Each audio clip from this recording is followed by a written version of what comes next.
Yo, what is up, guys? It's Pedro here. Today, I'm going to be giving you guys the remaining realistic free agent targets for the Redskins. If you guys are new, subscribe for Redskins and NFL content. So let's get right into it. So the Redskins have 5 roster spots available to sign free agents, and we still have a few holes. And I'm going to be giving you guys remaining targets that we could go after, and I'm going to try to make it as realistic as possible. So no Logan Ryan, no Jason Peters. I would love those guys, but I think Ron Rivera does not want to spend big money. And both of those guys, Jason Peters probably around 8 mil a year, and Logan Ryan more than 10. So I don't think we're going to be signing them unless something happens. But I'm going to be giving you guys, like I said, the realistic options. So number one, Larry Warford. He will probably be expensive, but he is the best offensive lineman on the market. Interior offensive line, which Ron has been targeting. Um, and his contract with the Saints was pretty cheap, and it wasn't terrible. And he's been a three-time Pro Bowler, and it's been in the last 3 years: 2017, 2018, and 2019. He plays right guard, so that is Brandon Sheriff's position. But him or Sheriff could move to left guard. They have played it before. This might not be very realistic just because of the money, but he is probably the best player in free agency besides Jadeveon Clowney, and we're obviously not going to go after him. And I think he's a really good guard, 6'3", 317 pounds, is still relatively young, has played his best football, is playing his best football right now. He's probably got at least 3 to 4 years left of very good football. And if we can get him for 10 million a year, maybe a little less, I would love that just because he's an elite guard. I don't know if it's going to happen, but just because Ron Rivera hasn't really spent big in free agency, but he has went after guard heavily. He signed Jeremy Vujnovic, Mike Ledke, Wes Schweitzer, so he is looking for O-line depth, and Larry Warford is way more than that. So next, Darquise Dennard. This is definitely realistic. He's not going to be on the veteran minimum contract, which Ron is probably going to go after for most of these guys, but he's definitely going to be pretty cheap. I think anywhere from $4 to $8 million a year. He had a contract done with a team, but then they couldn't agree to terms at the end, so that's why he's still on the market. Last year played okay, really didn't play that much because he was hurt, only played 9 games, but the year before played 13, 16, 15. Doesn't get too many interceptions, obviously only 3 career interceptions, but if you look at his coverage stats, they are pretty good. Last year only allowed a 48% completion percentage, sorry about that, when quarterbacks were targeting him, and a 74.5 quarterback rating, so that is very good. Only allowed 1 touchdown last year, so he played really good last year in the games he did play, and he's a decent tackler too, so I think he would be great. 5'11", 205 pounds, still somewhat young, 28 years old, so he can still play, and I think he would be a good, he would start for us in my opinion, probably over Fabian Moreau or Jimmy Moreland, any of those guys. He can play all over, and I think he's a solid cornerback and would be great for us. Price might be a little too much, but I think Ron's gonna be fine with paying someone 6 million, 7 million, if he thinks the cornerback position is still weak. And this could be, I think we're gonna be starting to sign and cut players after June 1st, because after June 1st, if you cut a player, you get a little more money. It's a little less cap hit for yourself. So a lot of players are gonna get cut. Not only on the Redskins, but on other teams. So there's going to be more players in the market. So next player, Javian Elliott. He is a cornerback. Played for the Panthers last year. That is why I have him here as a realistic option. He is going to be very cheap. This guy will be a veteran minimum, if not maybe $3 or $4 million a year. He's going to be very cheap. 5'11", 185 pounds. Could potentially start. If not start, he's going to provide very good cornerback depth, in my opinion. Played all 16 games last year, started a few of them, had 1 interception, 2 pass deflections.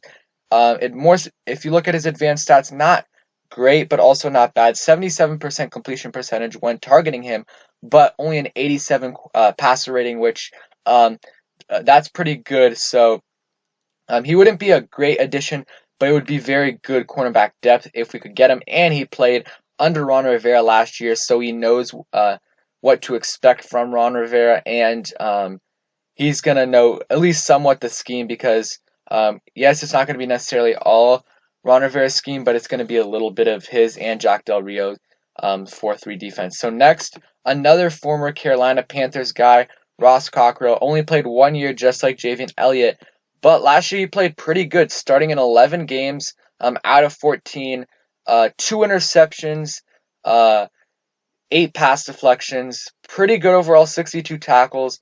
I think this is a good guy, maybe a little over the veteran minimum, but if you look at his stats last year, only a 55% completion percentage when going or throwing the ball to him, allowed 1 touchdown and a 68.6 passer rating. So when throwing to him, so he played really good not really good last year, but pretty good last year, and I think it obviously depends on how Ron Rivera views him and how if he likes him or not. But I think Ross Cockrell would be a very good player to add to our team for very cheap. I think he's going to be cheaper than Darqueze Dennard, probably like $4 million, which is not much. And he's a veteran, 6 foot, 190 pounds, is 28 years old, just like Darqueze Dennard. And I think he would be great. Like I said, I don't know if he would start, but definitely would provide great cornerback depth.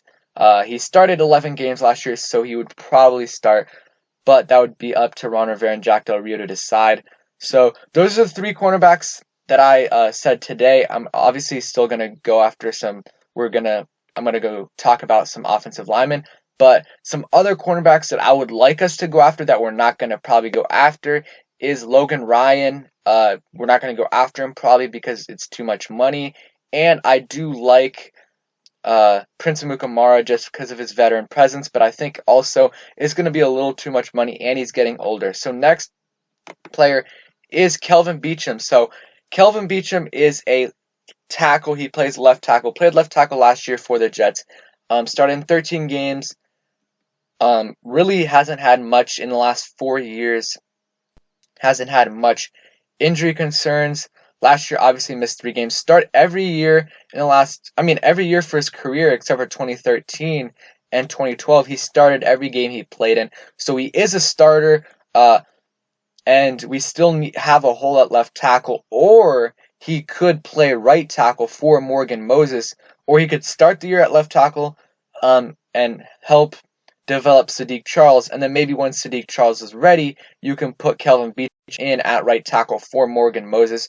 I think that would be a great idea. Kelvin Beecham played pretty good last year, allowed a few sacks, had some penalties, but not too many penalties. I think only allowed 3 sacks, so that's not bad at all. Allowing a sack every 5 games is not bad. And yeah, I think he would be a good addition to the team. Definitely better than Morgan Moses right now, better than Sadiq Charles and Cornelius Lucas right now. Obviously, Sadiq Charles, we hope, will develop into a player like Kelvin Beecham or better, but right now, obviously, he is not as good as Kelvin Beecham, and I think he would be a great addition to the team. Let me know what you guys think about him. Jason Peters, obviously, is another tackle to monitor, but I think Jason Peters we will not sign Jason Peters because of 2 reasons. One, probably too much money for Ron's liking, and because his agent is the same agent as Trent Williams' agent, and it's Vincent Taylor. So I really do not see us going after Jason Peters, but that definitely could change if he decides to lower his asking price. But yeah, now going on to tight end. This is really the only decent tight end left on the market. Delanie Walker, I don't think we did have interest in him early in free agency, but we kind of wandered off. We'll see. I mean, he has not played good the last couple years, but really that's been because of injuries. If you look at it, last year only played 7 games, but really wasn't healthy for any of it. You see how many targets he had.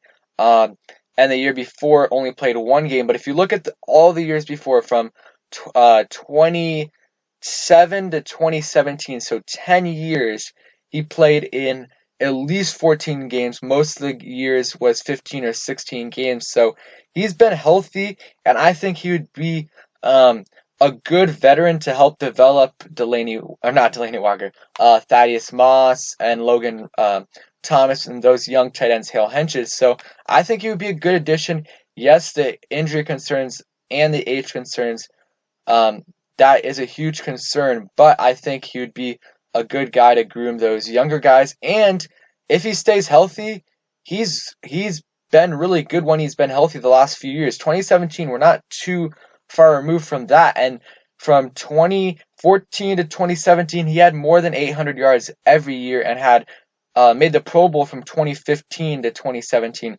So he definitely, if he stays healthy, I think he can still play in this league. Let me know what you guys think. Thank you guys for watching. I hope you guys enjoyed. Give me your players that you think we should target and what players you think we will target. Again, thank you guys for watching. I also created channel memberships, so if you want to, go ahead and join that. It'll be the first link in the description. Again, thank you guys for watching. Also, if you made it this far, let me know what player you want me to break down next that we drafted or signed for an undrafted free agent. Thanks for watching, guys. Hope you guys enjoyed, and peace.